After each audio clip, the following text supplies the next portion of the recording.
अकबर रज़ी अल्लाह अन्हु खलीफा वक्त थे, दरबार में उनके एक आम शहरी ने खड़े होकर उनको कहा कि उमर, ये जो कुर्ता पहना हुआ है, ये कपड़ा कहाँ से आया आपके पास? तो आप रज़ी अल्लाह अन्हु गुस्से नहीं हुए। आपने बताया कि जंग में जो कपड़ा माले गनीमत में आया था, तो जो मेरा बेटा था उसने अपने हिस्से का कपड़ा मुझे दे दिया, तो वो दोनों जोड़ के फिर मेरी पोशाक बन गई। ये एक एहतसाब और जवाबदेही का लेवल था वहां पर।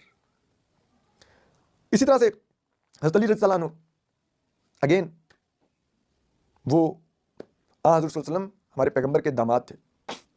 वो हज़रत उमर के दरबार में हाजिर हुए। क्यों?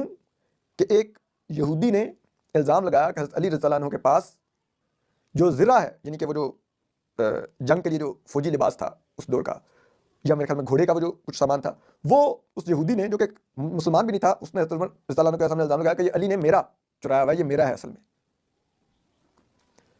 वो भी हज़रत अली ने खड़े होकर उस कटहरे में अपना जवाब दिया और साबित किया कि वो यहूदी का नहीं था। हज़रत उमर ने भी दामाद रसूल को खड़ा करके, खड़े हो अली, ये जवाब दो। हज़रत अली ने जवाब दिया। इवन के कहते हैं कि अली का चेहरा लाल हो गया।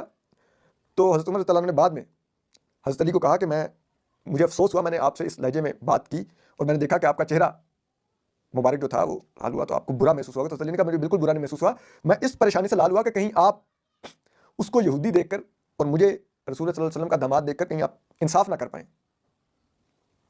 तो ये म्यारात थे हमारी उस इस्लामिक सल्तनत के। वो इसीलिए जैसे कहते हैं ना, शाम से ईरान तक जा फैली थी, रोम तक जा फैली थी, यरूशलेम तक फतह होता था।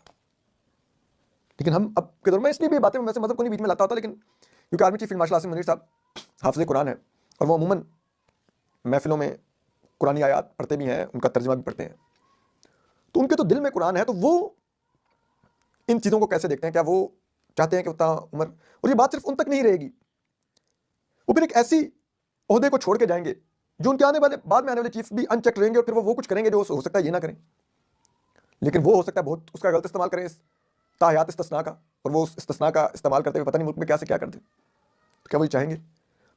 और मियाँ शबाशी साहब ने आज कहा जी कि वो मेरे नाम से भी डाला गया कि जी वज़ीर-ए-आज़म को भी ताहयात इस्तिस्ना दे दिया जाए, तो मैं कह रहा हूँ तरमीम वापस ले लें, क्योंकि मैं समझता हूँ कि मैं जवाब दे होना चाहिए।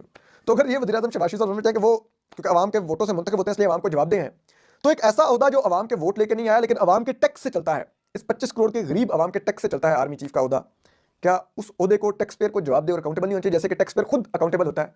हम एक एक रुपए के लिए इस मुल्क में हमारे पर केसेस होते हैं, हम भुगतते हैं, लोग जेलों में जाते हैं, छोटे मोटे जुराइम पर भी, इवन के सड़क पर एक पोस्टर लेकर खड़े होने पर भी आप जेलों में चले जाते हैं। तो उस मुल्क